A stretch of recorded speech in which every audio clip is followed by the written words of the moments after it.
Amados de Deus e bem-vindos. Então, vamos ver o que o Senhor tem para falar aos nossos corações.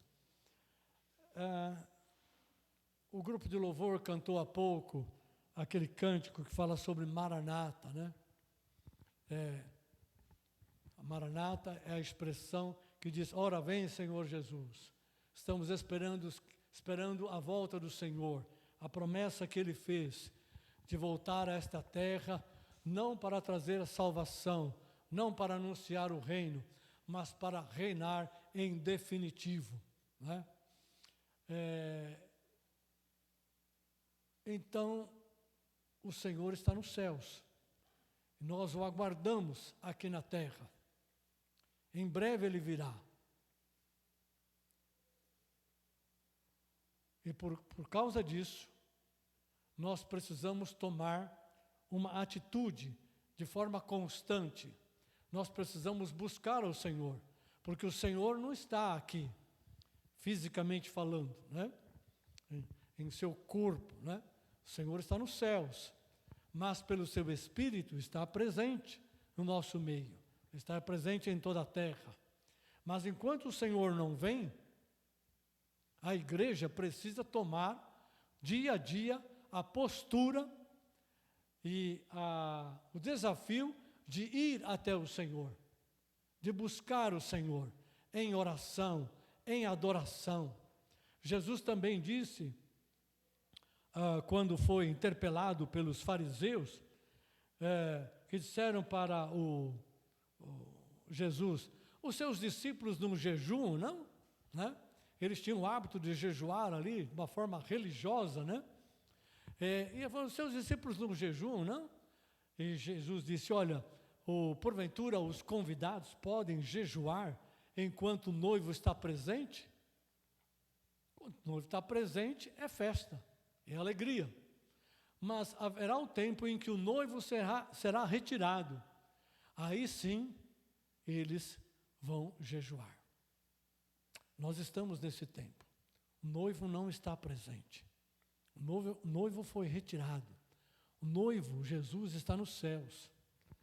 Então, o jejum, ele tem o seu lugar, ele cabe quando nós temos que buscar mais intensamente a presença do Senhor, quando temos o propósito de encontrar o Senhor, quando temos o propósito de depender do Senhor para uma empreitada maior. Enfim, existem vários motivos, mas o Senhor não está presente aqui, fisicamente, né? O seu Espírito sim. Então, enquanto Jesus não volta, enquanto Ele não desce para reinar definitivamente nesta terra, nos céus e terra, nós precisamos ir a Ele, buscar ao Senhor e separar tempos de jejum para estar na presença dEle, para dizer a Ele: Senhor, encontrar o Senhor, ouvir o Senhor, receber do Senhor é mais importante do que eu me alimentar. A Tua palavra é mais importante do que o meu alimento, porque Jesus mesmo disse: nem só de pão viverá o homem, mas de toda a palavra que sai da boca de Deus. Então, há tempos, há momentos que nós precisamos jejuar. Mas no nosso dia a dia, nós precisamos buscar ao Senhor. Enquanto Ele não vem, nós precisamos ir a Ele. Os irmãos concordam? Amém? Posso ouvir o amém da igreja? Aleluia, glória a Deus. Muito bem. Isto foi a pré-introdução da minha palavra. Não estava previsto. Mas ela cabe naquilo que eu gostaria de compartilhar.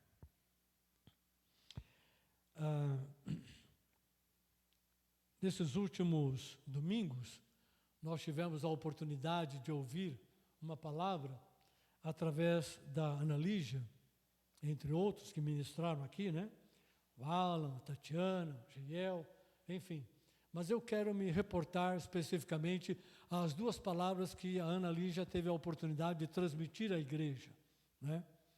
E eu gostaria de falar alguma coisa na esteira dessa palavra que ela trouxe, né? ela falou acerca do coração e vida alinhados com Deus.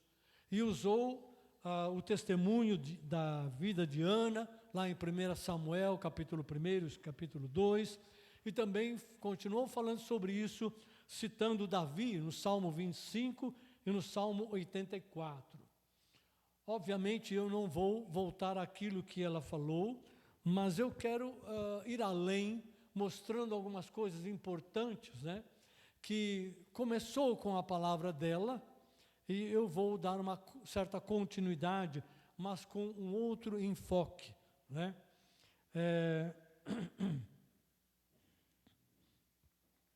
O tema da minha palavra aqui é coração e vida na nova aliança.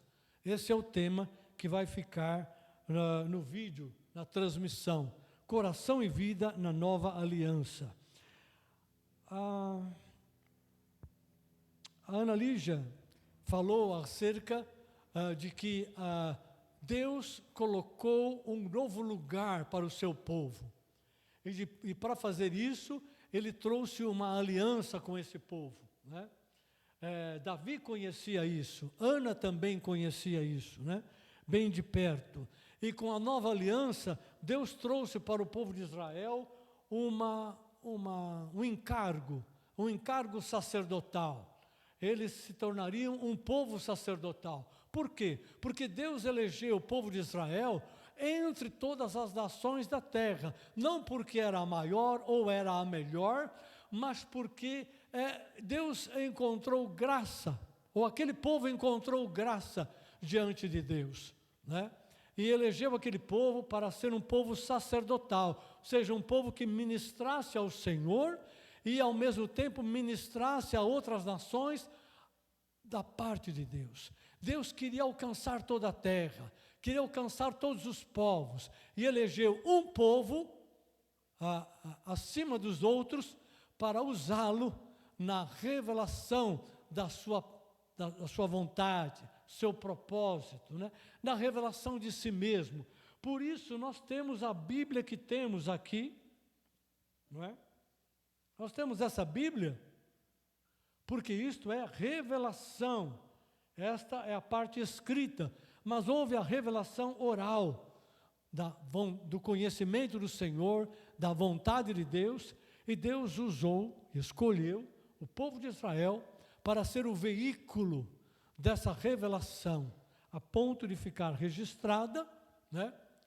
Não apenas na oralidade, mas também no papel, a fim de que em cada geração todos os povos pudessem receber a mesma revelação de Deus, conhecer os seus caminhos e os seus propósitos. Então, o povo de Israel recebeu o encargo de ser um povo sacerdotal, que ministra ao Senhor e que ministra ao mundo, às nações. O povo de Israel fez isso em parte, não no todo, mas em parte ele cumpriu esse propósito. E através do sacerdócio, Deus trouxe o seu governo sobre a terra. Tanto é que a Bíblia diz que o sacerdócio é um sacerdócio real, que tem o cunho de realeza, de governo, né, e domínio. Então, assim, o Senhor fez com o povo de Israel até que Cristo viesse. Muito bem. E é aqui que eu quero encontrar, que eu quero chegar com vocês. Quando Cristo veio, Ele anunciou o reino, diz, é chegado a vós o reino de Deus, e através da sua vida Ele ofereceu um sacrifício único, perfeito, completo, suficiente, para restaurar a vida das pessoas a Deus e Deus a sua criação, fazendo reconciliar a sua criação com Deus, abrindo um caminho que estava fechado por causa do pecado, né? No Novo Testamento, nós encontramos o mesmo chamado e o mesmo padrão que existe no Antigo Testamento. Então, um novo lugar, uma aliança, um sacerdócio e um reino sendo estabelecido ou propagado em toda a terra. Podemos usar a palavra testemunho, porque Deus usou e chamou o povo de Israel para ser testemunha e para exibir um testemunho para todas as nações acerca de quem é o Criador dos céus e da terra, quem é o Deus vivo e verdadeiro, a fim de que as nações descartassem, abandonassem os seus deuses, os seus ídolos de engano e de mentira e confiassem no Deus verdadeiro e único, Criador dos céus e da terra. E que Ele tinha um propósito e um chamado para todas as nações. Então, esse mesmo chamado e padrão que está no Antigo Testamento, ele vem para o Novo Testamento através de Cristo Jesus. Muito bem. Então, o Evangelho chama o pecador para um novo lugar e uma nova condição. Um novo lugar e uma nova condição de relacionamento com Deus em Cristo Jesus. É a primeira coisa que Jesus fez. Ele veio para chamar o pecador, para alcançar o perdido, para aquele que estava enfermo, não apenas no corpo, mas no espírito. Como um bom pastor, deixa as 99 ovelhas e vai atrás daquela que se perdeu. Isso é figurativo. Jesus veio para os que estavam enfermos, não para os sãos, para aqueles que se reconheciam e sabiam que estavam longe de Deus, perdidos, sem Deus, não tem vida, não tem propósito, não tem destino duradouro. Então o Evangelho nos traz, na obra de Cristo, né, nos aponta um novo lugar e uma nova condição. O novo lugar é em Cristo. Esse é o novo lugar.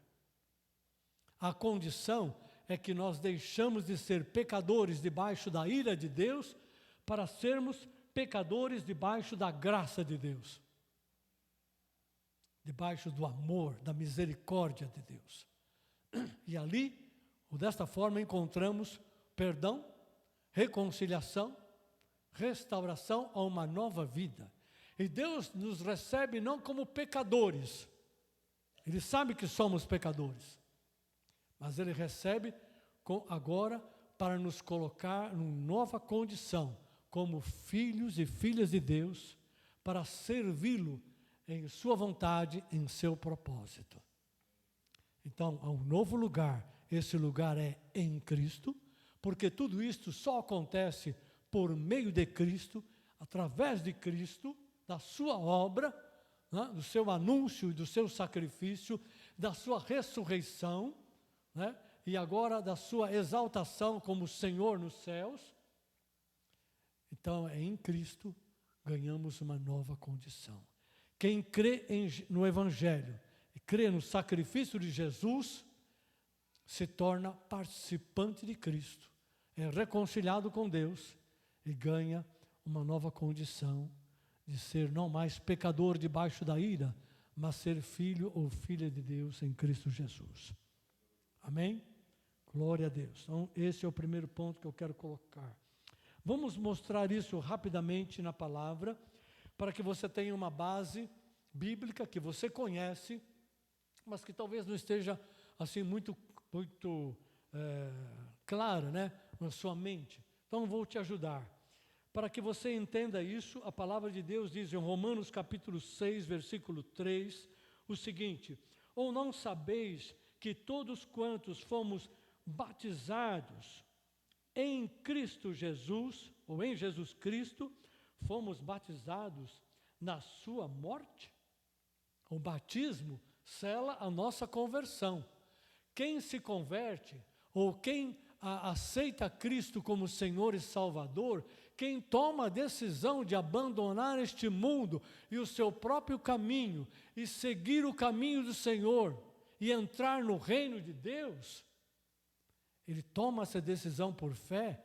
Essa decisão tem que ser acompanhada de um ato, é o ato do batismo. O batismo sela a sua conversão, porque o batismo diz espiritualmente que você está morrendo para o mundo, para a sua própria vida e ressuscitando para seguir o caminho do Senhor, a vida que Deus preparou para você em Cristo Jesus. Aleluia. Romanos 6, versículo 11 diz: assim também vós considerai-vos mortos para o pecado, mas vivos para Deus em Cristo Jesus. Mortos para o pecado, mas vivos para Deus em Cristo Jesus, nosso Senhor. Vai mais além, Romanos capítulo 6, versículo 23, diz: porque o salário do pecado é a morte, a recompensa de viver neste mundo no pecado é a morte, mas o dom gratuito de Deus, a dádiva de Deus, é a vida eterna por Cristo Jesus, nosso Senhor. Novamente em Cristo Jesus. Então não há salvação, ou melhor, a salvação está disponível para todo aquele que crê em Cristo Jesus. Este é o lugar que Deus preparou para todo ser humano que quer deixar o pecado e quer abandonar o caminho que leva à morte, o caminho que a única recompensa é a morte eterna. Há um lugar. Este lugar não é o céu. Este lugar é em Cristo Jesus. Ou seja, se tornando um com Ele, pertencendo a Ele, ouvindo, seguindo dia após dia para sempre. Aleluia. Pois bem, Paulo vai mais além em Romanos 8, versículo 1 e 2, e diz assim: porque agora, pois, já nenhuma condenação há para os que estão em Cristo Jesus. Porque a lei do Espírito da vida, em Cristo Jesus, te livrou da lei do pecado e da morte. Percebe? A lei, o princípio que opera a vida e que é poderoso para romper com o pecado, o poder do pecado, está em Cristo Jesus, nesse lugar. Essa é a condição. E por último aqui eu quero ler Efésios capítulo 1, versículo 3, que diz assim: bendito o Deus e Pai de nosso Senhor Jesus Cristo, que nos tem abençoado com toda sorte de bênção espiritual nas regiões celestiais em Cristo. Aleluia. Querido, o que eu e você precisamos, e este mundo precisa, está num lugar, um único lugar, em Cristo Jesus. Tudo que Deus preparou, toda a carga do amor de Deus, toda a carga de esperança, de confiança, de salvação, de cura, de libertação, de vida nova, de princípio novo, de valores novos, de dignidade, além da humana, tudo isso e muito mais está preparado, separado num lugar para aquele que quiser. Onde é esse lugar? Em Cristo Jesus. Aleluia. Esse é o lugar. Essa é a mensagem do Evangelho. Isso está no escopo, na extensão do Novo Testamento, da Nova Aliança, né? Sem Nova Aliança, nós não teríamos isso. Então, está em Cristo, mas está na aliança, né? E é proclamado através do Evangelho. O outro ponto que eu quero colocar para você aqui é que por meio do Evangelho nós entramos na nova aliança. Já estou adiantando aqui, né? Eu mesmo faço spoiler do que eu tenho que falar, né? Mas tudo bem. Em 1 Pedro, capítulo 2, versículo 9 e 10, está escrito o seguinte: vós, porém, falando para os cristãos, né? Vós, porém, sois raça eleita, sacerdócio real, nação santa, povo de propriedade exclusiva de Deus, a fim de proclamardes as virtudes daquele que vos chamou das trevas para a sua maravilhosa luz. Vós, sim, que antes não erais povo, mas agora sois povo de Deus, que não tinhais alcançado misericórdia, mas agora alcançastes misericórdia. Pedro é muito claro ao colocar isto para os cristãos, né? Falando, olha, vocês são o que são por causa da misericórdia de Deus. Antes vocês não eram povo de Deus, vocês eram manchas, vocês eram gente que estava debaixo da ira, debaixo da desobediência, debaixo da condenação. Vocês não tinham alcançado misericórdia. Mas quando vocês ouviram a palavra do Evangelho, aceitaram a palavra de Deus e entenderam o amor de Deus em Cristo Jesus, vocês foram reconciliados e agora vocês são povo de Deus. Vocês agora alcançaram misericórdia. Agora vocês são raça eleita, sacerdócio real, nação santa, povo de propriedade exclusiva de Deus. Aleluia! Você sabia que você é parte do povo de Deus? Povo exclusivo? Você é propriedade de Deus? Quantos sabiam disso? Você é propriedade de Deus. Diga comigo, eu sou do Senhor. Não. Esse é um ensaio. Se você é do Senhor e Ele é teu, você precisa falar isso com satisfação, porque dá impressão, ouvindo vocês, dá impressão que vocês não estão satisfeitos com esse senhorio, não. Eu sou do Senhor, mas não estou muito contente, não. Ele não responde minhas orações, não me abençoa, não me dá aquele presente. Não. Se for assim, nós precisamos voltar aqui a pregar o Evangelho melhor, né? Eu quero que você manifeste o que está no seu coração, de fato. Aqui diz que você é povo de propriedade exclusiva de Deus. Ninguém tasca na tua vida. Ninguém põe a mão na tua família. É propriedade exclusiva de Deus. Deus cuida dos seus. Deus cuida da sua propriedade. Se você não sabe, precisa ler mais a Bíblia para tomar conhecimento disso. Então, se você crê nisso, diga comigo, eu sou do Senhor. E Ele é meu. A sua bandeira sobre mim é o amor. Amém. Aleluia. Essa é a verdade de Cantares, que nós estamos chamando aqui para nos ajudar a fazer esta declaração em cima da palavra. Mas vamos em frente, porque o relógio aqui que está na minha frente não para. Terceiro ponto que eu quero colocar para você é que na nova aliança, nós também recebemos um sacerdócio eterno. Eterno. Se você ler lá em Hebreus, no capítulo 7, 8, 9, o autor vai dizer aquilo que é realidade no Velho Testamento. O povo de Israel, a tribo de Levi e da família de Arão, tinha o sacerdócio, né? E eles exerceram o sacerdócio, né? Até Jesus voltar, né? E depois, até que o templo foi eliminado, né? Destruído no ano 70. Muito bem. Só que o sacerdote, ele tinha turnos, ele não ficava o ano inteiro servindo ao Senhor.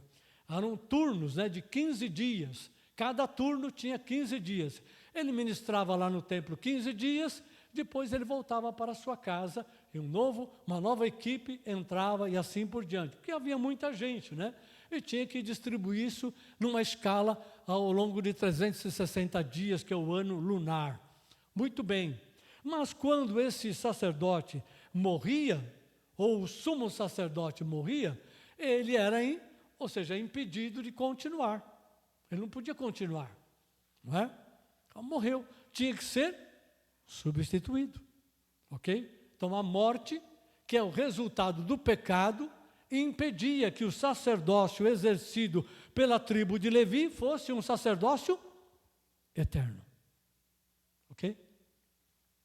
Mas quando Jesus veio, o livro de Hebreus lá que eu citei está lá, você pode ler em casa depois, diz que Jesus não é da ordem de Arão, é da ordem de Melquisedeque. Melquisedeque é aquele que permanece para sempre, é uma figura do eterno. E que Jesus morreu para nos substituir na cruz, mas a morte não o reteve, ele ressuscitou, subiu aos céus, e porque ele vive, o sacerdócio dele é eterno. Ele é o sumo sacerdote de uma ordem, da ordem de Melquisedeque, que é eterna.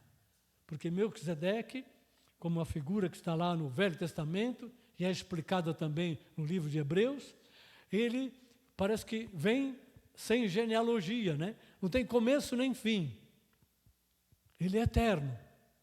Então, ele é um símbolo, é uma representação de uma realidade que está em Cristo Jesus. Jesus realmente é o sumo sacerdote de uma nova ordem, da ordem de Melquisedeque, a ordem que permanece para sempre, que não tem começo nem fim. E todos aqueles que se tornam participantes de Jesus entram no mesmo sacerdócio. Vamos ver? Vamos ver. Apocalipse capítulo 1, versículos 5 e 6 diz assim: e da parte de Jesus Cristo, a fiel testemunha, primogênito dentre os mortos e o soberano dos reis da terra. João, autor de Apocalipse, está descrevendo o que ele está vendo, né? E ele está recebendo uma palavra, e ele está dizendo de quem ele está recebendo essa palavra. Vou ler de novo. E da parte de Jesus Cristo, a fiel testemunha, primogênito entre os mortos e o soberano dos reis da terra, aquele que nos ama e pelo seu sangue nos libertou dos nossos pecados. Essa é a primeira obra, a primeira parte da obra. A segunda parte vem agora. E nos constituiu reino, sacerdotes para o seu Deus e Pai, a Ele a glória e o domínio pelos séculos dos séculos. Amém! Aleluia! Eu fiz de propósito isso, porque essa é uma palavra que não pode ser lida de qualquer jeito. Ele está falando algo glorioso, algo que só existe em Jesus, só se cumpre em Jesus. Queridos, não tem rei, não tem soberano, não tem líder na terra que passou por isto, que foi fiel, que fez a vontade de Deus, que passou pela morte, ressuscitou e está agora sentado à direita do Pai, num trono de eternidade. Não tem líder, não tem ditador, não tem político, não tem cientista, não tem coisa alguma. Só Jesus. Só Jesus. E nós precisamos, quando buscamos ao Senhor em oração, precisamos pedir: Espírito Santo, comunica essa realidade ao meu coração. Eu não estou lá como João, nos céus, vendo as coisas que ele escreve em Apocalipse, mas o Senhor pode, pelo Espírito Santo, comunicar isso ao meu coração. Eu preciso carregar dentro de mim, como cristão, o testemunho de que Jesus vive, Jesus ressuscitou, está nos céus, os céus o adoram, e o povo de Deus aqui na terra o adora, as figuras celestiais o adoram, porque Ele é Rei, Ele é Senhor dos senhores e Rei dos reis. Nós que estamos aqui na terra, precisamos carregar a convicção dessa realidade. Isto que está escrito aqui em Apocalipse, capítulo 1, versos 5 e 6,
viver de modo digno de Deus, que vos chama para o seu reino e glória.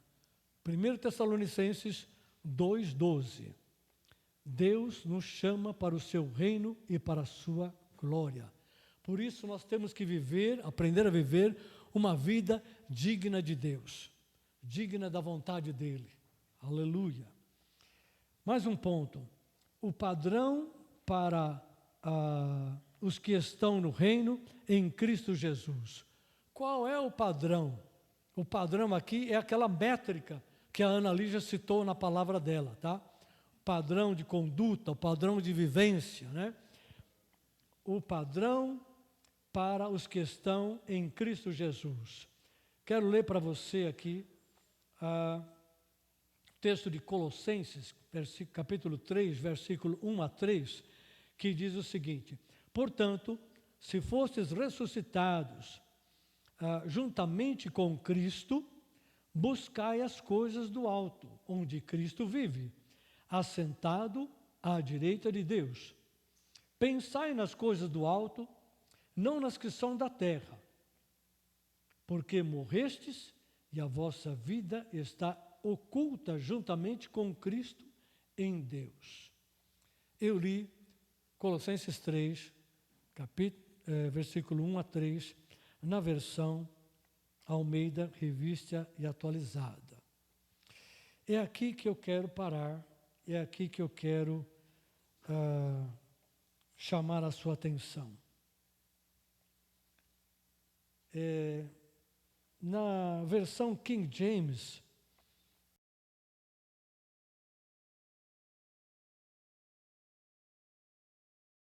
diz assim: buscai o conhecimento do alto e pensai nos objetivos do alto.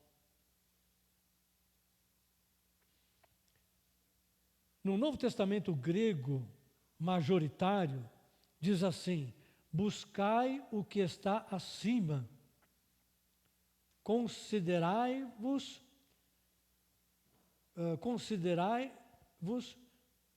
o que está acima. E a nova versão transformadora, da editora Mundo Cristão, diz assim: mantenham os olhos fixos para as realidades do alto. Ao invés de falar, buscai as coisas do alto, está traduzido assim: mantenham os olhos fixos nas realidades do alto. E no lugar de pensai nas coisas do alto, ele praticamente repete, né? Pensai nas coisas do alto. Mas a King James diz, pensai nos objetivos do alto. Ou seja, busquem ou mantenham os seus olhos fixos nas realidades do alto e pensem nos objetivos que há no alto. Estou juntando aqui um pedaço da Nova Tradução Transformadora com a King James atualizada. Eu não tenho muito tempo nesta manhã, mas eu quero fazer algumas colocações para você.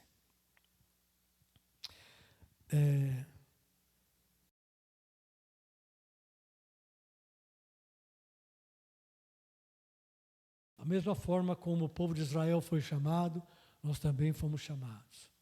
Assim como Deus gerou uma aliança para que Ele pudesse tratar com aquele povo e aquele povo com Deus, porque Deus é Deus de aliança, e tudo que Deus fez com a sua criação nunca foi sem uma aliança. Pode procurar na Bíblia. Não tem nenhum relacionamento de Deus com a sua criação se não for através de uma aliança. Ok? E depois, se você quer procurar, existem 7 alianças na Bíblia. Pelo menos 7.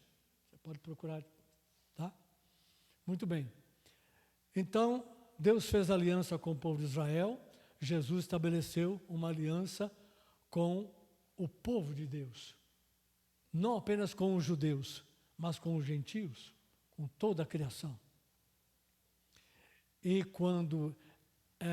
e nessa aliança, ele recebe aqueles que se convertem, a sua criação que estava perdida, para estar diante do Senhor, através do sacerdócio. Se você for lá em Apocalipse, no capítulo 20 ou 21, eu não lembro muito bem agora, tá? Você vai encontrar que aqueles que se tornam povo de Deus, né?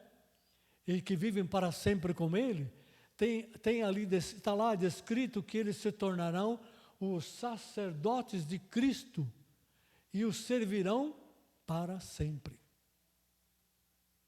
Então, o sacerdócio é o nosso chamado eterno. Não é só aqui na terra, não, neste tempo. Neste tempo, nós estamos aprendendo a desenvolver um sacerdócio, ou seja, aprendendo a nos relacionar com Deus em Cristo Jesus, por meio do Espírito Santo. Neste tempo, nós estamos aprendendo a exercer um sacerdócio, ministrando e servindo uns aos outros entre o povo de Deus. Neste tempo, nós estamos aprendendo a exercer o sacerdócio, levando a palavra de Deus para o mundo que não a tem, levando a mensagem da salvação, levando o caminho de libertação, de cura, de transformação para aquele que espera uma saída, um escape, sair do labirinto em que vive e que não sabe como. Nós exercemos o sacerdócio na nova aliança quando nós aceitamos e, de fato, nós entramos no cumprimento da palavra que está registrada em Mateus 28, 18 a 20, quando Jesus disse para os seus discípulos: toda autoridade me foi dada no céu e na terra.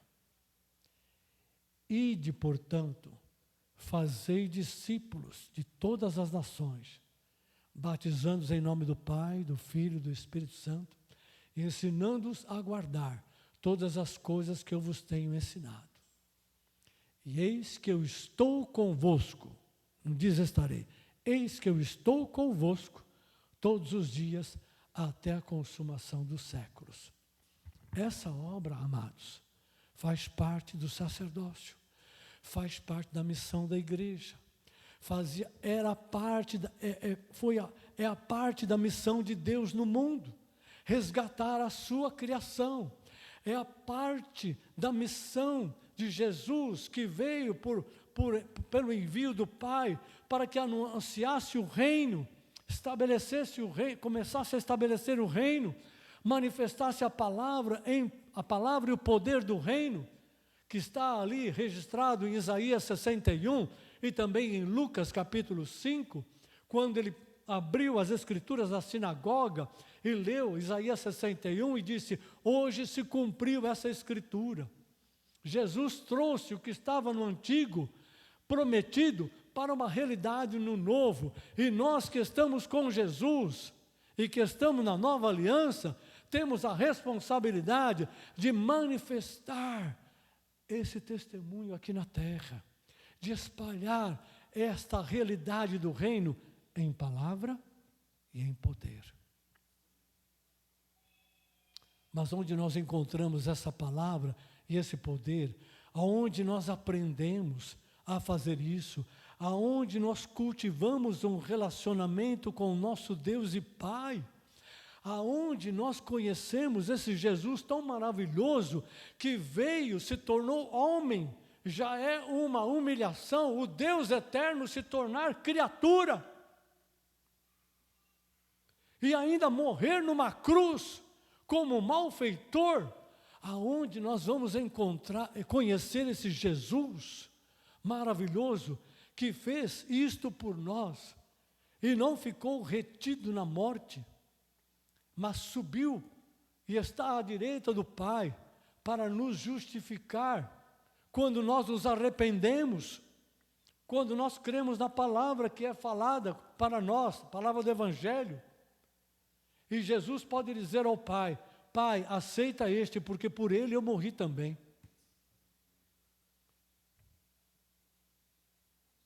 Pai, ele entre os homens é um bandido, é um perdido, merece a morte eterna, mas foi por ele que eu morri. Aceita o arrependimento dele. Jesus subiu para nos justificar perante o Pai. Então, como é que a gente conhece esse Jesus tão maravilhoso, que veio aqui, entregou a sua vida em nosso lugar, fez o que fez, e que tem uma validade eterna, não tem uma validade só de alguns anos, ou de um século, depois quem entrou, entrou, quem não entrou está perdido para sempre. É validade eterna, não tem data de validade, é eterna. Tem data sim, é eterna. Aleluia. Não é indeterminada, é eterna. Como é que nós conhecemos os caminhos de Deus? Como é que nós ouvimos a voz do Pai ensinando a nós como filhos? Bom, primeira coisa, Jesus foi muito pronto, né? Quando a gente se converte, a gente recebe a sua palavra, a gente nasce de novo, nasce pelo Espírito, e a gente recebe o Espírito Santo. O Espírito Santo é quem vai nos conduzir nesse processo. E só tem o Espírito Santo habitando no coração aqueles que são de Cristo. Aqueles que pertencem a Ele. Aqueles que se tornaram filhos e filhas, por isso recebem o Espírito. Aqueles que passaram a andar no chamado do sacerdócio. E como é que nós aprendemos isso? Como é que nós crescemos nisso? Como é que nós somos capacitados a fazer a vontade de Deus? Como é que nós somos capacitados a viver uma vida digna do Senhor? Porque nós estamos carregando o nome dEle agora. Nós somos dEle. Nós pertencemos a Ele. Nós publicamente dizemos que nós somos parte do corpo de Cristo. Que nós somos filhos de Deus, que nós somos servos de Cristo. Carregamos o nome dEle. Nós não podemos envergonhar o nome do Senhor, Jesus, nem o nome do nosso Deus e Pai, não é verdade? E como é que nós fazemos isso? Eu vou concentrar a minha resposta nos 3 primeiros versos de Colossenses 3, de 1 a 3.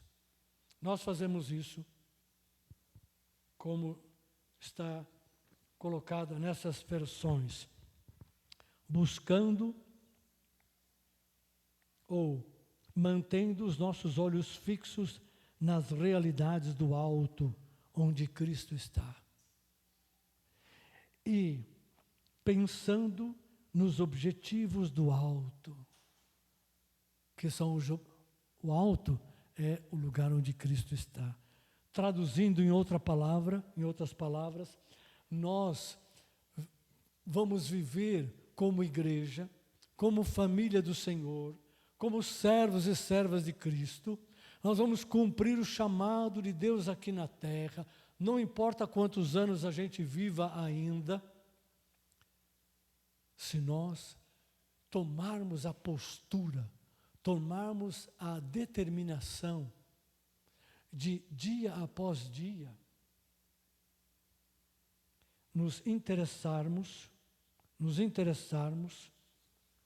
nas coisas que são do reino, nas coisas que a gente pode encontrar em Jesus, nas realidades que pertencem ao reino de Deus, e não nas coisas passageiras da terra. Nós vamos nos capacitar, nós vamos saber como conduzir a nossa vida, a nossa família, se nós pensarmos nos objetivos de Deus para nós, para o nosso caminhar, para o nosso viver.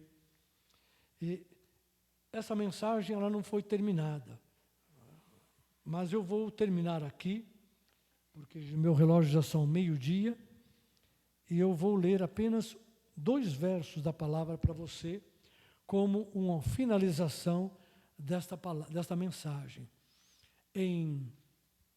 Deixa eu mudar aqui para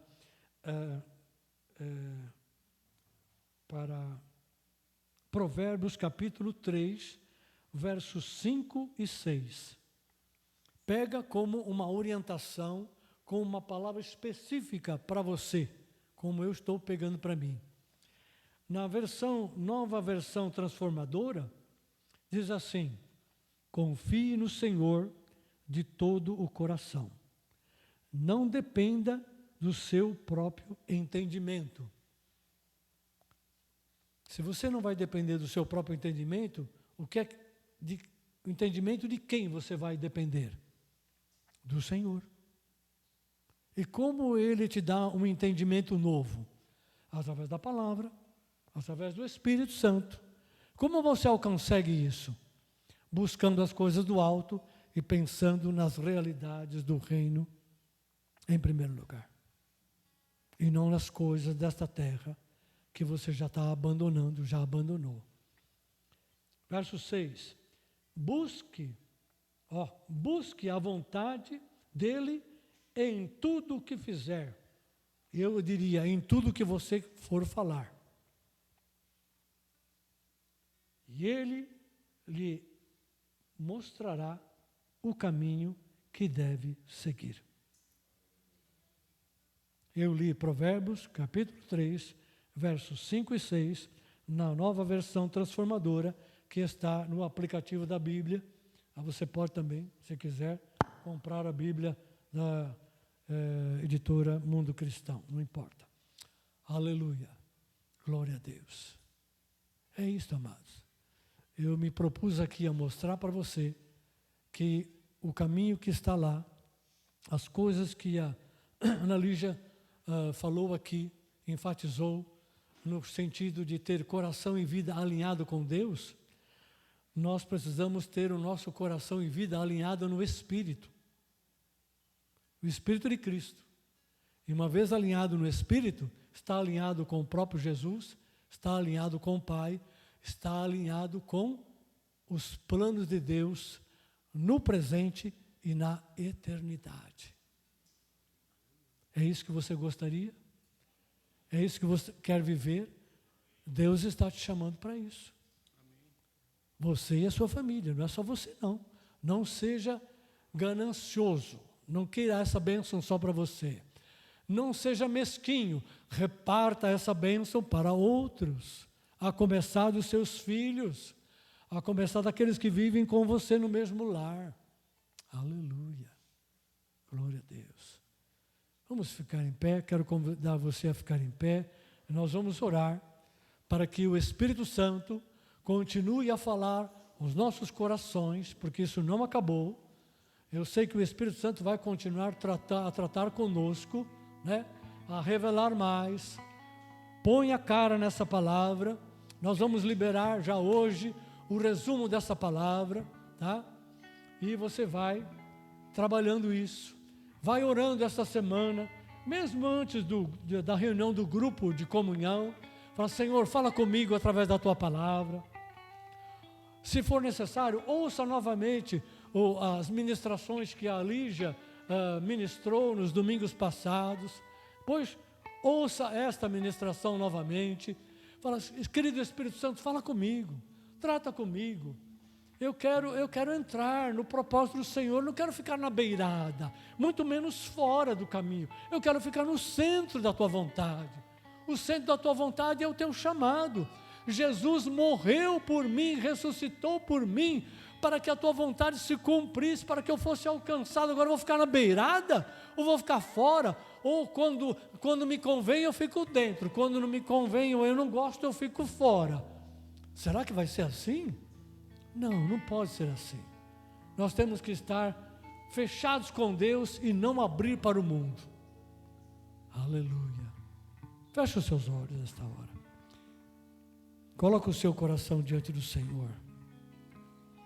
Pai querido, em nome de Jesus, nós nos apresentamos como servos e servas do Senhor, também como igreja de Cristo. Coloco aqueles que estão nos acompanhando pela rede social. Eu oro, Senhor, pela minha vida, pela vida dos teus servos e desta igreja. Eu oro para que o Espírito Santo venha vivificar a tua palavra nos nossos corações. Eu oro para que o Senhor revele mais e mais a tua vontade e nos ajude a vencer os obstáculos que estão impedindo a nossa fé de crescer. Nos ajude a vencer os obstáculos que nos impede de viver no Espírito de uma maneira mais consistente. Ajude-nos a vencer, Senhor, os obstáculos que porventura nos impeçam ou estejam impedindo de buscar ao Senhor dia após dia, de pensar nas coisas do reino a cada dia mais e mais. Sim, Pai, eu oro para que a comunhão no Espírito e esta revelação do Senhor cresça em nós como igreja, e em cada vida e em cada família, para que a vontade do Senhor prospere, seja produtiva e frutífera em nós, para a glória do Senhor e para a exaltação do nome daquele que se fez pecado em nosso lugar. Amém e amém, Jesus. Glória a Deus.